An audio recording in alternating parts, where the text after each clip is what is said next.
Hello students, welcome to my channel. मैं हूं आपकी प्रज्ञा मैम और आज के वीडियो लेक्चर में हम क्लास 9th हिस्ट्री का chapter 2 socialism in Europe and Russian revolution के बारे में देखेंगे। जो दो पार्ट में है, सोशलिज्म इन यूरोप, समाजवाद।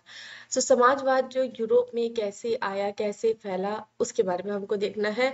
और उसके बाद हमको जैसे फ्रेंच रेवोल्यूशन था वैसे ही रशिया में रेवोल्यूशन कैसे आया, रशियन रेवोल्यूशन के बारे में हमको देखना है। तो सबसे पहले जो है हम इस टर्म को देख लेते हैं, सोशलिज्म। ठीक है, इसके बारे में आपने पहले भी सुना है सोशलिज्म। हम क्लास 6 से जब पढ़ते आ रहे हैं, हमने डेमोक्रेसी पढ़ा, सोशलिज्म के बारे में पढ़ा। ठीक है, तो ये जो टर्म है, ठीक है, हिंदी में इसका वर्ड वर्ड मीनिंग होता है समाजवाद। बहुत ही ब्रॉड टर्म है। ठीक है, सोशलिज्म का मतलब होता है पॉलिटिकल और इकोनॉमिक थ्योरी। ठीक है, पॉलिटिकल और इकोनॉमिक थ्योरी जिसमें ये माना जाता है कि कोई भी पावर, ठीक है, चाहे वो राष्ट्र का पावर है या फिर किसी इंडस्ट्री का पावर है, ये एक एक हाथ में नहीं लिमिटेड रहना चाहिए। ये मतलब ऐसा होना चाहिए कि कंट्री भी जो है उसे ग्रुप ऑफ पीपल मिलके चलाए। ठीक है, वो सारे लोग जो है अगर जो कंट्री है ना, उसे ग्रुप ऑफ पीपल, ठीक है, इलेक्टेड पीपल अगर मिलके चला रहे हैं तो वो कंट्री एक सोशल कंट्री हो, सोशलिज्म से रिलेटेड कंट्री होगी। ओके, तो एज ऑफ सोशल चेंज। ठीक है, सोशल चेंज के बारे में हमको देखना है। In the previous chapter you read about powerful ideas of freedom and equality that circulated in Europe after French revolution. तो जो फ्रेंच रेवोल्यूशन का जो लास्ट पार्ट था, ठीक है, जो चैप्टर 1 का लास्ट पार्ट था, उसमें हमने देखा जो आइडियाज थे फ्रीडम और इक्वालिटी की, वो फ्रेंच रेवोल्यूशन के बाद जो है दूसरी कंट्रीज में भी लोग उसको अपनाने लगे थे। ठीक है, हमने लास्ट जो है आपको याद होगा, हमने राजा राम मोहन राय के बारे में भी पढ़ा था कि वो भी इन्फ्लुएंस थे फ्रेंच रेवोल्यूशन के बाद। जो वहां पे जो फ्रीडम और इक्वालिटी की बात चली थी, वो उन सब चीजों से इन्फ्लुएंस थे। और उसके बाद जो है उन्होंने इंडिया में भी उसको इम्प्लीमेंट करने की कोशिश की थी। तो वैसे ही यूरोप में भी फ्रीडम और इक्वालिटी की जो धारणाएं हैं वो सर्कुलेट हो रही थी। The French revolution opened up the possibility of creating a dramatic change in the way with in which society was structure. ठीक है, तो फ्रेंच रेवोल्यूशन ने एक पॉसिबिलिटी क्रिएट की कि ड्रामेटिक ड्रामेटिक मतलब एक सडन चेंज आया सोसाइटी में। ठीक है, जो पहले की जो सोसाइटी जिस तरीके की स्ट्रक्चर थी उससे कुछ अलग आए। ठीक है, यहाँ पे क्या है, फ्रीडम और इक्वलिटी की बात होगी। तो as you have read, before the 18th century, society was broadly divided into states and order, and it was aristocracy and the church which controlled the economic and social power. तो जैसे कि हमने French revolution में पढ़ा, वैसे ही 18th century के पहले जो सोसाइटी कैसे बटी हुई रहती थी, स्टेट्स में बटी हुई रहती थी, क्लर्जी, नोबिलिटी और थर्ड स्टेट हो गया। और हमने ये भी देखा था कि सारा जो पावर है, ठीक है, वो तो या तो एरिस्टोक्रेसी मतलब जो रईस लोग हैं, ठीक है, जो हाई क्लास सोशल पीपल है उनके पास है, जिनके पास स्पेशल टाइटल्स है उनके पास है, या तो चर्च के पास होती थी इकोनॉमिक और social power. Suddenly, after the revolution, seemed possible to change this. ठीक है, तो रेवोल्यूशन के बाद, ठीक है, जो फ्रेंच रेवोल्यूशन है उसके बाद जो है ये सारी चीजों में चेंजेस आ गए। In many parts of the world including Europe and Asia, the new ideas of individual rights and who control social power began to be discuss. ठीक है, तो फ्रेंच रेवोल्यूशन के बाद में, ठीक है, पूरे वर्ल्ड में इस चीज को चर्चा होने लगी। वर्ल्ड के साथ साथ यूरोप और एशिया में भी चर्चा होने लगी कि भाई हर व्यक्ति के पास एक इंडिविजुअल राइट्स है। ठीक है, जो सोशल पावर है, ठीक है, वो जो इंडिविजुअल राइट है उससे वो अपने जो सोशल पावर है उसको कंट्रोल करके रख सकता है। तो in India, Raja Ram Mohan Roy and Derozio talked of the significance of French Revolution and many other debated the ideas of post-revolutionary in post revolutionary Europe. ठीक है, तो हमने लास्ट चैप्टर में भी देखा था कि इंडिया में भी राजा राम मोहन रॉय और डिरोजियो इन्होंने टॉक किया कि क्या क्या जो नतीजे आए फ्रेंच रेवोल्यूशन का, सिग्निफिकेंस मतलब जो इम्पोर्टेंस है फ्रेंच रेवोल्यूशन का, उसको डिस्कस किया गया। और और बहुत सारे लोगों ने डिबेट किया कि अब भाई यूरोप में भी चेंजेस आना चाहिए। The ideas of post revolutionary in Europe, the development in the colonies in turn reshape this ideas of societal change. ठीक है, तो जो कॉलोनीज, जो जहाँ पे कॉलोनीज बना के रखा गया था, ठीक है, कॉलोनीज के बारे में हम पहले पढ़ चुके हैं। तो जो कॉलोनीज बना के रखा हुआ था, जैसे यूरोप में जो कॉलोनीज बने हुए हैं वहां पे भी चेंजेस लाने की जरूरत थी। Not everyone in Europe however wanted a complete transformation of society. So responses varied from those who accepted that some changes was necessary but wished for a gradual shift to those who wanted to restructure society radically. तो देखिए यहाँ पे Europe में जब changes की बात कर रहे हैं, किसी भी देश में चेंज की हम बात करें, तो ऐसा नहीं है भाई कि सारे लोग चेंजेस चाहते हैं। कुछ लोग है ना सभी लोग जो है वहां पे चेंजेस की बात नहीं कर रहे हैं। रिस्पॉन्सेस वेरिड, मतलब ऐसे बहुत लोग हैं जो चाहते हैं कि चेंजेस हो, और लेकिन कुछ ऐसे लोग भी हैं वो चाहते हैं कि चेंजेस जो है ग्रेजुअल शिफ्ट के साथ हो, मतलब धीरे धीरे हो। ठीक है, और ऐसे लोग भी होते हैं कि मतलब वो पूरा रीस्ट्रक्चर करना चाहते हैं सोसाइटी को। तो क्या क्या हुआ देखिए, अगर हम चेंजेस की बात करते हैं तो फर्स्ट लोग आ गए जो चेंजेस बिल्कुल भी नहीं चाहते, उनको लगता है कि जैसे चल रहा है वैसे चल रहा है, तो वो लोगों को कंजर्वेटिव्स कहा जाता है। ठीक है, और ऐसे लोग रहते हैं जो धीरे धीरे मतलब चेंजेस चाहते हैं, और मतलब उनका ये है कि हाँ भाई एक्सेप्ट कर लेंगे करके, तो उनको लिबरल्स कहा जाता है। और ऐसे लोग रहते हैं जो पूरी सोसाइटी को चेंज करना चाहते हैं, उन्हें रेडिकल्स कहा जाता है। ठीक है, तो some were conservative, others were liberals और रेडिकल्स। ठीक है, जैसे कि मैंने बताया कि कंजर्वेटिव कौन हुए, जो चेंजेस, क्या, जो चेंजेस जो है वो नहीं चाहते हैं। ठीक है, लिबरल्स हो गए जो सोसाइटी में थोड़े बहुत चेंजेस चाहते हैं या चाहते हैं धीरे धीरे चेंजेस आए। रेडिकल्स ऐसे लोग होते हैं जो चाहते हैं पूरा सोसाइटी को बदल दिया जाए, चेंज कर दिया जाए।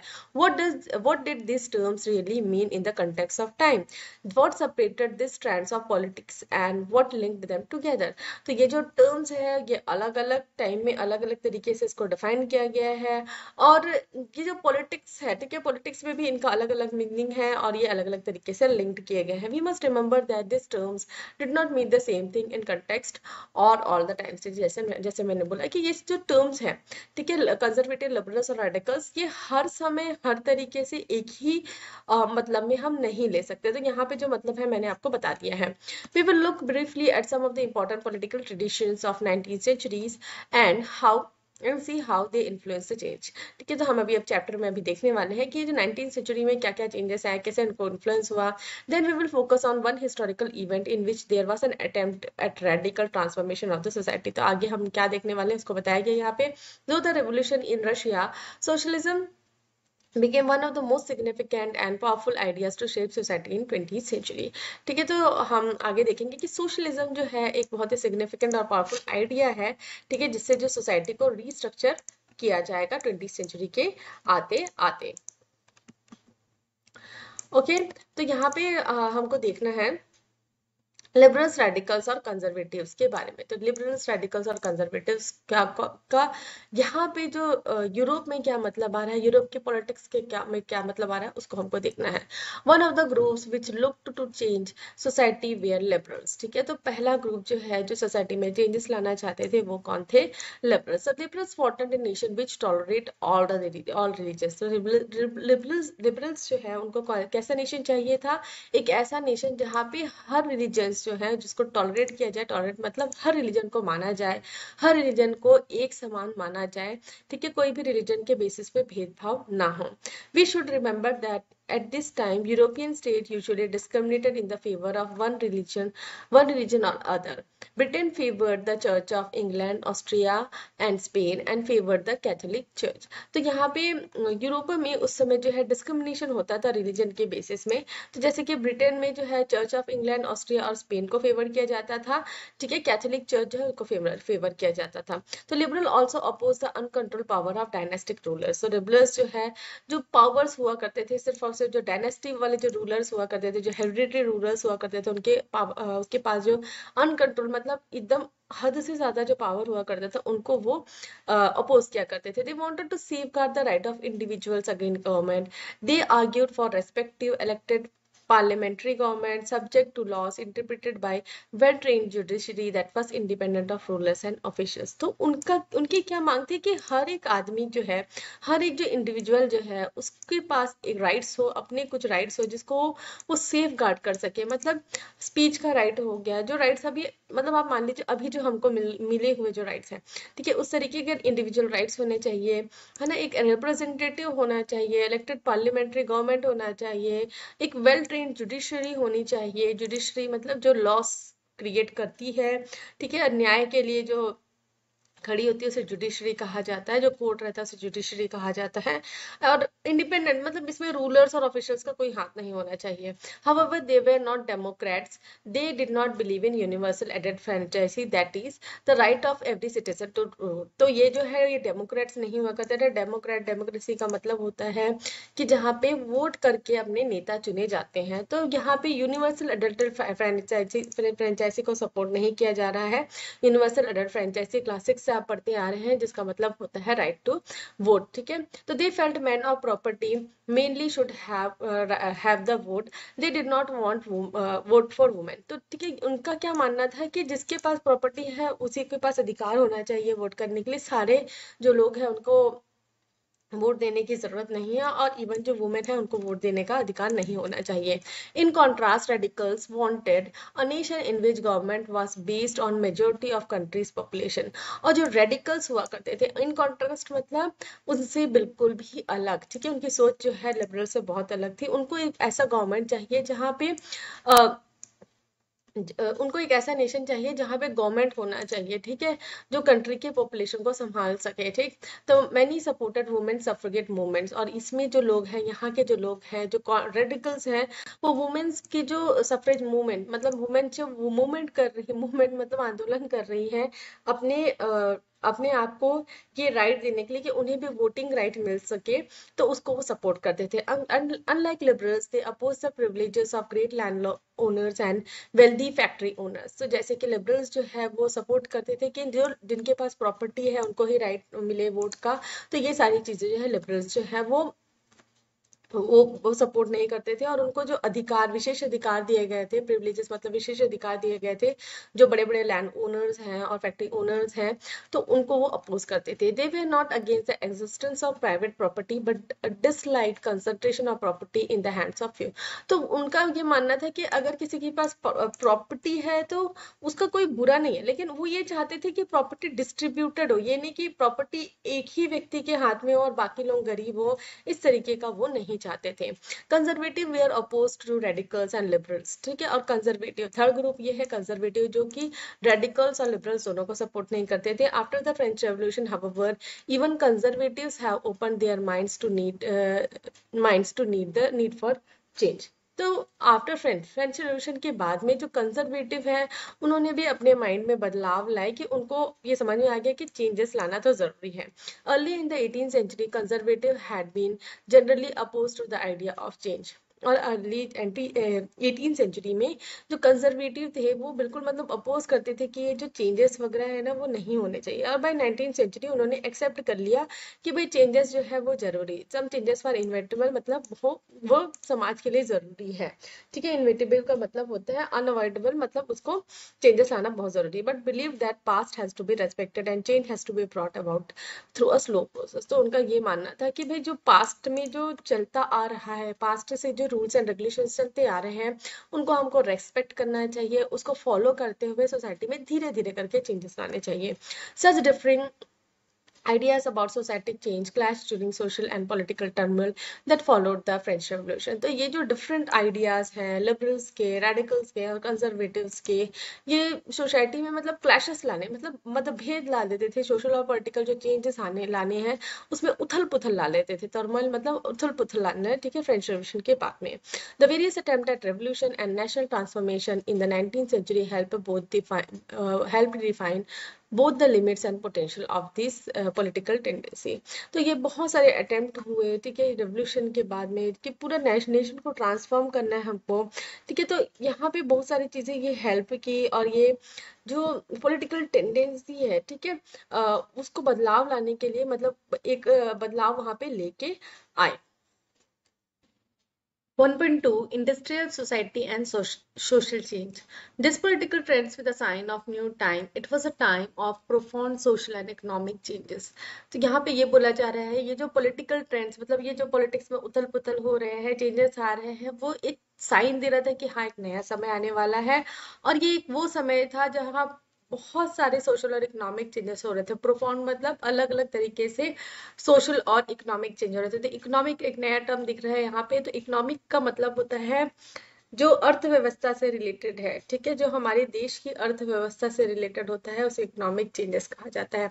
तो it was a time when new cities came up and new industrialized regions developed, railway expanded and industrial revolution occurred. तो ये वो टाइम था जब नई सिटीज जो है वो डेवलप हो रही थी, नए नए इंडस्ट्रीज डेवलप हो रहे थे, जिससे नए नए इंडस्ट्रियल रीजन्स डेवलप हो रहे थे, रेलवेज का रेलवेज एक्सपांड हो रहे मतलब बढ़ोतरी हो रही थी उसमें, जगह जगह रेलवे नेटवर्क्स बिछाए जा रहे थे, और इंडस्ट्रियल रेवोल्यूशन, ठीक है, एक पर्टिकुलर टर्म इसको दिया गया है, इंडस्ट्रियल रेवोल्यूशन जो है वो स्टार्ट हो गया था। तो industrialization brought man women and children to factories, work hours were often long and wages were poor. Unemployment was common, particularly during times of low demand for industrial goods. तो यहाँ पे इंडस्ट्रियलाइजेशन के आने से, इंडस्ट्रियल रेवोल्यूशन के आने से जो मैन वुमेन और चिल्ड्रन तीनों कैटेगरी के लोग जो है वो फैक्ट्रीज में काम करने लग गए। अब काम तो करते थे लेकिन होता क्या था, तो वर्किंग अवर्स होते थे, ठीक है, जो काम करने का ड्यूरेशन होता था वो बहुत ज्यादा लंबा होता था, और वेजेस जो मिलते थे उनको, जो तनख्वाह दी जाती थी वो बहुत कम होता था, और इसके साथ साथ उनको अनएम्प्लॉयमेंट भी झेलना पड़ता था। कब जब ये चीज आती थी अनएम्प्लॉयमेंट, जब फैक्ट्री में जो गुड्स प्रोड्यूस हो रहे हैं उसकी डिमांड कम हो जाती थी, या उसकी उतनी नीड नहीं रहती थी कुछ पर्टिकुलर टाइम में, तो उनको क्या है, वो लेबर मतलब वो एम्प्लॉयमेंट उनको उस समय नहीं मिलता था, वो उनको काम नहीं मिलता था, तो उसको अनएम्प्लॉयमेंट कहा जाता है। तो ये उस समय होता था जब गुड्स की डिमांड कम हो जाती थी। जैसे कि फॉर एग्जांपल अगर कोई वुलन इंडस्ट्री है, ठीक है, जहाँ पे वुलन कपड़े बनते हैं, तो ऑब्वियस है ठंड में डिमांड ज्यादा रहेगी, तो ठंड में प्रोडक्शन ज्यादा होगा, तो लेबर्स की जरूरत ज्यादा होगी, और इन कंपेरिजन जो गर्मी का सीजन रहता है उसमें विंटर जो वियर है उसकी डिमांड्स कम हो जाती है।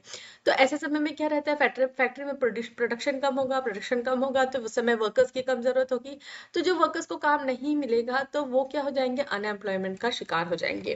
तो housing and sanitization were the problem, since towns were growing rapidly, liberals and radical search for solution of these issues. तो इस समय ऐसा हो गया था कि जो इंडस्ट्रीज है वो सिटीज में ही हुआ करती थी, तो हाउसिंग है ना, वहां पे भीड़ बढ़ते जा रही थी, पॉपुलेशन बढ़ते जा रहा था, उसके कारण क्या है, घर की दिक्कतें होती थी, हाउसिंग की दिक्कत होती थी, और अगर हाउसिंग भी है अभी तो सैनिटाइजेशन की दिक्कत होती थी। सैनिटाइजेशन मतलब साफ सफाई की बहुत ही ज्यादा दिक्कत हुआ करती थी। तो यहाँ पे एक दिखा रहा है, एक रूम है, यहाँ पे बहुत सारे लोग बैठे हुए हैं, गपशप कर रहे हैं, या कुछ लोग पार्टी कर रहे हैं। तो यहाँ पे बताया गया है एक लंदन पुअर, ठीक है, एक बुक है हेनरी मैह्यू की, London labour and the London poor 1861 की। तो यहाँ पे पिक्चर जो है इस बुक से लिया गया है। तो almost all industries were the property of individual, liberals and radicals themselves were often property owners and employers. तो बहुत सारी जो मतलब ऑलमोस्ट मतलब सारी की सारी, मतलब कुछ इंडस्ट्रीज को छोड़ के सारी की सारी इंडस्ट्रीज जो है वो किसकी हुआ करती थी, किसी न किसी एक व्यक्ति की हुआ करती थी, इंडिविजुअल की हुआ करती थी। तो लिबरल्स और रेडिकल्स जो है, ठीक है, वो खुद प्रॉपर्टी ओनर्स थे, वो खुद दूसरों को काम दिया करते थे। तो having made their wealth through trade और industrial ventures, they felt that such effort should be encouraged, that is benefits would be achieved if workforce in the economic was healthy and citizens were educated। तो उन्होंने देखिए जो liberals और radicals है, खुद property owners हुआ करते थे, एम्प्लॉयर्स हुआ करते थे। एम्प्लॉयर्स वो व्यक्ति होता है जो दूसरों को काम देता है अपनी फैक्ट्री या इंडस्ट्री में जो भी है। तो यहाँ पे उन्होंने बहुत वेल्थ कमाया, बहुत पैसा कमाया, ठीक है, इंडस्ट्री से, ट्रेड से। लेकिन अब वो एक एफर्ट लगाना चाहते थे जिससे क्या है, वो खुद मतलब ये जो बेनिफिट है उसको और अच्छे से अचीव कर सके। ये कैसे होगा, जो वर्क फोर्स है, मतलब जो लेबर फोर्स है जो काम करते हैं उनके जो फैक्ट्रीज वगैरह में, वहां पे उनको क्या है, हेल्दी रखा जाए, ठीक है, उनको अच्छा एनवायरमेंट मिला जाए। और जो सिटीजन्स है ना, जो सिटीजन्स है उनको एजुकेट किया जाए। अगर लोग एजुकेट होंगे तो अपने उनके फैक्ट्री इंडस्ट्री में अच्छे से काम कर पाएंगे, और अच्छे से काम कर पाएंगे, तो इवेंचुअली जो है उनको ही फायदा होगा। जो लिबरल्स और रेडिकल्स है, जो इंडस्ट्रियल ओनर्स हैं, उनको ही फायदा होगा। Opposed to the privileges the old aristocracy had by birth, they firmly believed in the value of individual effort, labour and enterprise.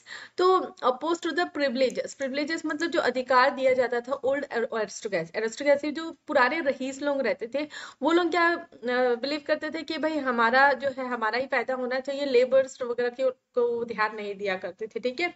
तो यहाँ पे जो रेडिकल्स है वो क्या बिलीव किया करते थे कि इंडिविजुअल एफर्ट से पैसा नहीं बनने वाला, इंडिविजुअल एफर्ट से इंडस्ट्री नहीं बनने वाली, जो लेबर और एंटरप्राइज है उसको भी हमको अच्छे से संभाल के रखना पड़ेगा।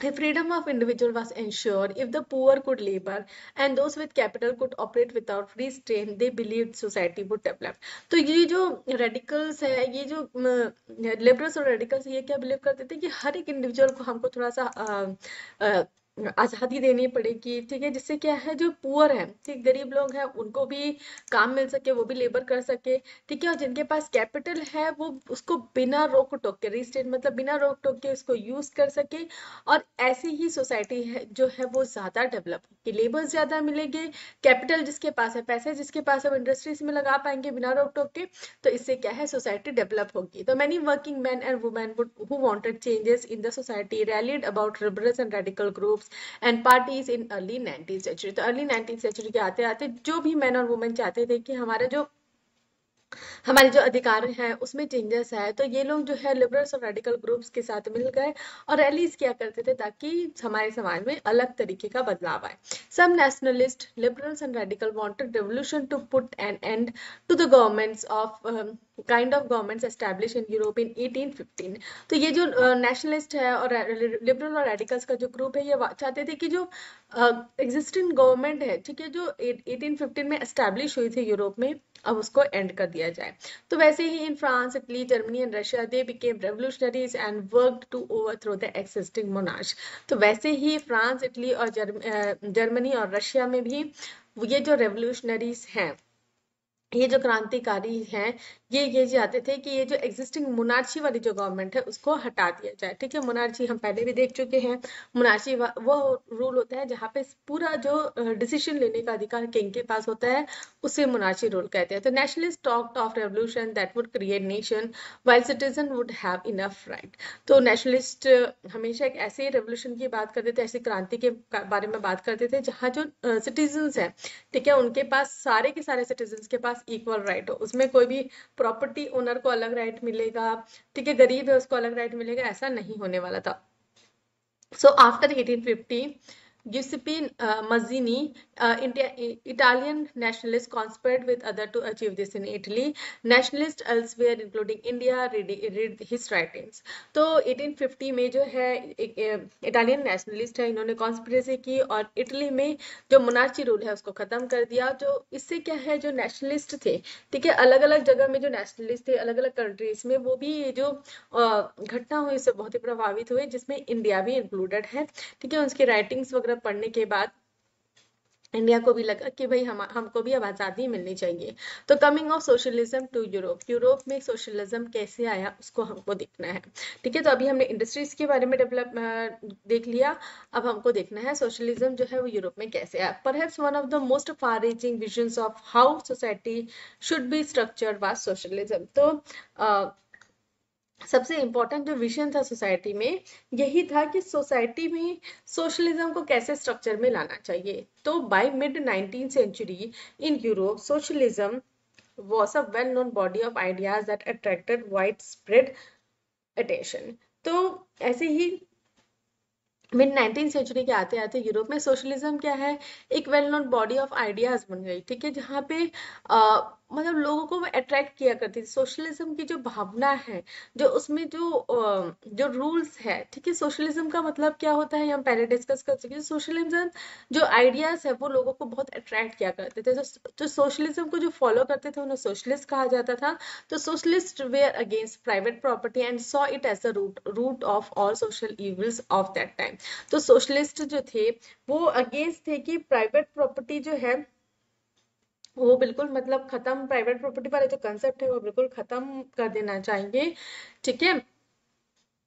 तो ऐसे में क्या बोलते हैं, ऐसे में ही क्या है सोसाइटी में जो इल्स है, ठीक है, इल्स मतलब जो बुराइयां हैं वो खत्म हो पाएंगी। तो क्यों भाई, individuals own the property that give employment but property were concern only with personal gain none with the welfare of those who made the property productive। तो यहाँ पे जो इंडिविजुअल्स थे वो इसी जिनके पास प्रॉपर्टी हुआ करती थी वो लोगों को एम्प्लॉयमेंट तो देते थे, लेकिन वो चाहते थे कि सिर्फ और सिर्फ उनका फायदा होता था, ठीक है, अपने पर्सनल गेन के लिए काम करते थे और बिल्कुल भी सोसाइटी के वेलफेयर के लिए काम नहीं किया करते थे। So, if a society as a whole, rather than single individual controlled property, more attention will be paid to collective social interest. Socialists wanted this change and campaigned for it. तो यहाँ पे ये माना जा रहा है, ये हो रहा था कि सोसाइटी में अगर जो है प्रॉपर्टी है वो सिंगल किसी इंडिविजुअल के पास रहेगा तो ज्यादा अटेंशन दिया जाता है कि वो खुद के इंटरेस्ट के लिए काम करे, खुद के पैसे कमाने में जोर दे, rather than जो उनके जो एम्प्लॉयड लोग हैं उनके लिए। तो सोशलिस्ट चाहते थे कि यहाँ यहाँ पे जो सोसाइटी है वहां पे ये इस तरीके का जो चेंज आ जाए, और इसके लिए वो कैंपेन किया करते थे। ठीक है, तो how could a society without property operate, what would be the basis of socialist society. तो यहाँ पे क्वेश्चन आता है कि सोसाइटी में अगर एक इंडिविजुअल प्रॉपर्टी ऑपरेट नहीं करेगा तो कैसे चलेगा, और जो सोशलिस्ट सोसाइटी है, ठीक है, वहां उसका बेसिस क्या होना चाहिए। तो socialist have different vision for the future, some believed in the idea of cooperatives. तो सोशलिस्ट जो थे अलग अलग ग्रुप्स में बटे हुए थे, तो अलग अलग लोगों का अलग अलग विजन हुआ करता था। तो कुछ लोगों को ये लगता था कि सोसाइटी को क्या है, कोऑपरेटिव्स में बट जाना चाहिए। ठीक है, तो रॉबर्ट ओन, ठीक है, एक लीडिंग इंग्लिश मैन्युफैक्चरर थे, उन्होंने क्या है कोऑपरेटिव कम्युनिटी बिल्ड किया जिसका क्या नाम था, न्यू हार्मनी इन इंडियाना। ठीक है, यूएसए के है ये।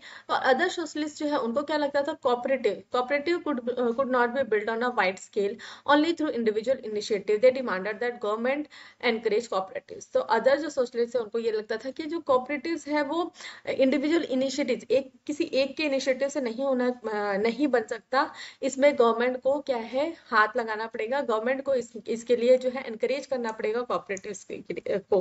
तो in France for instance Louis Blanc wanted the government to encourage cooperatives and replace capitalist enterprise. तो अगर हम फ्रांस की बात करें तो यहाँ पे जो है इंस्टेंस मतलब फॉर एग्जांपल के लिए बताया गया है, एक जो घटना उसे बताया गया है कि लुइस ब्लांच जो है गवर्नमेंट को एनकरेज करते हैं कि कोऑपरेटिव्स बनाए और जो कैपिटलिस्ट एंटरप्राइजेस को रिप्लेस करे। कैपिटलिस्ट एंटरप्राइज हमने पहले देखा जहां पे इंडिविजुअल जो है कोई भी एंटरप्राइज को ओन करता है। तो this cooperatives were the association of people who produce good together and divided the profit according to the work done by the members. तो ये जो कोऑपरेटिव्स हुआ करते थे, ये एसोसिएशन हुआ करते थे, लोगों के एसोसिएशन हुआ करते थे, ग्रुप हुआ करते थे, जहां पे वो मिलकर जो है गुड्स प्रोड्यूस किया करते थे और आखिर में जो प्रॉफिट है उसको इक्वली बांट दिया जाता था मेंबर्स के बीच में।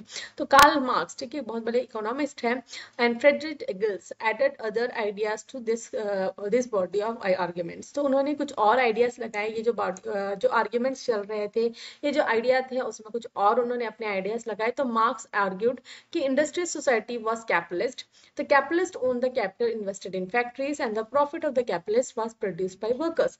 तो इन्होंने क्या आर्ग्यूमेंट दिया कि कैपिटलिस्ट जो है वो कैपिटल ओन करते हैं, उनके पास पैसा रहता है जो इंडस्ट्रीज में वो लगाते हैं, और जो प्रॉफिट होता है, ठीक है, जो कैपिटलिस्ट का प्रॉफिट होता है वो कौन प्रोड्यूस करता है, वर्कर्स प्रोड्यूस करते हैं। तो यहाँ पे ये क्या बताना चाह रहे हैं, जो कैपिटलिस्ट है वो सिर्फ और सिर्फ पैसा लगाया है फैक्ट्री में, लेकिन जो एक्चुअल प्रॉफिट हो रहा है वो किसके द्वारा हो रहा है, वर्कर्स के द्वारा। तो the condition of workers could not improve as long as the profits was accumulated by private capitalist. तो यहाँ पे वर्कर्स का जो वर्कर्स की जो कंडीशन है वो तभी इम्प्रूव हो पाएगी जब जो प्रॉफिट हो रहा है वो जो वर्कर्स है उनके बीच में भी डिस्ट्रीब्यूट हो, ना कि ना जो सिर्फ प्राइवेट कैपिटलिस्ट है उनके साथ में। ठीक है, तो मतलब बोला ये जा रहा है जो पैसा लगाने वाला है वो पैसा तो लगाएगा इंडस्ट्रीज में, ठीक है, लेकिन गेन किससे हो रहा है, फायदा किससे हो रहा है, वर्कर्स जो काम कर रहे हैं उनको। तो जो प्रॉफिट होता है वो इक्वली डिस्ट्रीब्यूट होना चाहिए, सिर्फ जो पैसा लगा रहे हैं उनके उनके अंडर में ही नहीं डिस्ट्रीब्यूट होना चाहिए, जो वर्कर्स है उनके पास भी प्रॉफिट का कुछ हिस्सा जाना चाहिए। तो workers had to overthrow capitalism and the rule of private property. Marx believe that to free themselves from capitalist exploitation, workers have to construct a radically socialist society where all property was socially controlled. तो यहाँ पे वो चाहते थे कि workers जो है ये कैपिटलिज्म है उसको हटा दें, और जो ये रूल था प्राइवेट प्रॉपर्टी उनको भी हटा दें, क्योंकि इवेंचुअली वर्कर्स ही काम कर रहे हैं फैक्ट्रीज में। तो मार्क्स क्या बिलीव करते थे, जो फ्री देमसेल्फ, तो अपने आप को जो कैपिटलिस्ट एक्सप्लॉयटेशन शोषण से उनको हटाना है, तो वर्कर्स को अपनी एक सोशलिस्ट सोसाइटी बनाना बहुत जरूरी है जहाँ पे सारी जो प्रॉपर्टी है वो एक सोशल कंट्रोल के अंडर में हो। तो this would be communist society, और इस सोसाइटी को क्या कहा जाएगा, कम्युनिस्ट सोसाइटी कहा जाएगा। तो he was convince that workers would Triumph in their conflicts with capitalism, a communist society was natural society for the future. तो उनको ये लगता था, कार्ल मार्क्स को ये लगता था कि वर्कर्स जो है उनका जो नारा है, ठीक है, उनका जो नारा है कि कॉन्फ्लिक्ट्स जो हो रहे थे कैपिटलिस्ट के साथ उसको वो अपना ले और एक कम्युनिस्ट सोसाइटी बनाए जहाँ पे सारी जो प्रॉपर्टी है वो वर्कर्स के द्वारा ओन की जाएगी। तो अब हमको देखना है सपोर्ट फॉर सोशलिज्म। तो ये सोशलिज्म का जो स्ट्रक्चर है उसको कौन कौन सपोर्ट करता था। तो by 1870 socialist idea spread through Europe. तो 1870 के आते आते जो सोशलिस्ट आइडिया है वो पूरे यूरोप में फैल गया। To coordinate their effort socialist formed international body namely second international. तो ये जो एफर्ट है उसको बढ़ावा देने के लिए सोशलिस्ट जो है उन्होंने एक इंटरनेशनल बॉडी फॉर्म कर ली जिसका क्या नाम था, सेकेंड इंटरनेशनल। तो अभी तक यूरोप में बस चल रहा था और अब जो है वहाँ के जो सोशलिस्ट है उन्होंने एक इंटरनेशनल बॉडी बना ली अदर जो कंट्रीज है उन लोगों के वो वहाँ के लोगों के साथ में, जिसे क्या कहा जा रहा है, second international. Workers in England and Germany began forming association to fight for better living and working conditions. तो अब जो है वर्कर्स जो है इंग्लैंड और जर्मनी में, ठीक है, जहाँ पे इंडस्ट्रियल रेवोल्यूशन स्टार्ट हुआ इंग्लैंड और जर्मनी में स्टार्ट हुआ है, तो यहाँ पे जो इंडस्ट्रीज हैं वहाँ के वर्कर्स हैं वो अब अपनी बेटर लिविंग, अच्छे लिविंग और वर्किंग कंडीशंस के लिए मांग करने लगे। They set up funds to help members in the time of distress and demanded a reduction in working hours and right to vote. तो अब उन्होंने क्या है, फंड्स जमा करने लग गए, और जो फंड्स है वो अगर किसी को तकलीफ होती थी, कोई परेशानी में है, तो वो फंड जो है उस समय उसको काम आ सकते थे। और उन्होंने डिमांड करना चालू कर दिया कि वर्किंग आवर्स जो है वो कम हो और ये जो वर्कर्स है उनको भी वोटिंग राइट्स मिले। तो in Germany this association work closely with social democratic party and help it win parliamentary seat. तो अब जो है जो वर्कर्स का ग्रुप है वो पॉलिटिक्स में भी साथ देने लग गया। तो सोशल डेमोक्रेटिक पार्टी है जर्मनी में, उनको उन्होंने सपोर्ट किया और हेल्प किया जो पार्लियामेंट्री सीट्स है वहां पे उनको जिताने के लिए। तो by 1905 socialist and trade unions formed Labour Party in Britain and Socialist Party in France. अब 1905 के आते आते जो सोशलिस्ट है, ट्रेड यूनियनिस्ट है, ये लोग ना पार्टी बनाने लग गए। तो उनका क्या नाम था, लेबर पार्टी, जो ब्रिटेन में काम करती थी, सोशलिस्ट पार्टी जो फ्रांस में काम करती थी। However, in 1914, socialists never succeeded in forming a government in Europe. और 1914 के आते आते सोशलिस्ट जो है वो कभी गवर्नमेंट फॉर्म नहीं कर पाए यूरोप में। तो represented by strong figures in parliamentary politics, their ideas did shape legislation, but governments continue to run by conservative liberals और radicals. तो उनके जो स्ट्रॉन्ग फिगर्स थे जो पार्लियामेंट्री पॉलिटिक्स में प्रेजेंट थे, उन्होंने हेल्प किया जो लेजिस्लेशन है उसको शेप अप करने के लिए, लेकिन गवर्नमेंट जो है अभी भी कंजर्वेटिव लिबरल्स और रेडिकल्स के द्वारा ही रन हुआ करती थी। तो यहाँ पे एक पेंटिंग दी गई है, यहाँ पे कुछ लड़ाई वाला सीन है, ठीक है, 1871 की ये पेंटिंग है। तो यहाँ पे ये चैप्टर का जो सेकेंड पार्ट है, ठीक है, सॉरी ये फर्स्ट पार्ट था, फर्स्ट पार्ट जो है हम कंप्लीट करते हैं। फर्स्ट पार्ट के बाद जो है हम रशियन रेवोल्यूशन के बारे में देखेंगे। तो रशिया में क्रांति कैसे आई, ठीक है, थार निकोलस के बारे में हम देखेंगे। ठीक है, तो नेक्स्ट जो सेशन है उसमें हम ये सब स्टार्ट करेंगे। तो यहाँ पे हम ये वीडियो लेक्चर खत्म करेंगे। तो मैं आशा करती हूँ आपको ये वीडियो लेक्चर पसंद आया होगा, समझ में आया होगा। तो समझ में आया है तो वीडियो को लाइक शेयर करें, कमेंट करके बताएं कि आपको वीडियो लेक्चर कैसा लगा। और अगर मेरे वीडियो लेक्चर समझ में आते हैं तो आप मेरे वीडियो को शेयर करिए अपने फ्रेंड्स के साथ में, और मेरे चैनल को सब्सक्राइब कर लीजिए ताकि जब भी मैं नए वीडियोस डालूं तो आपको नोटिफिकेशन मिल सके। Thanks for watching.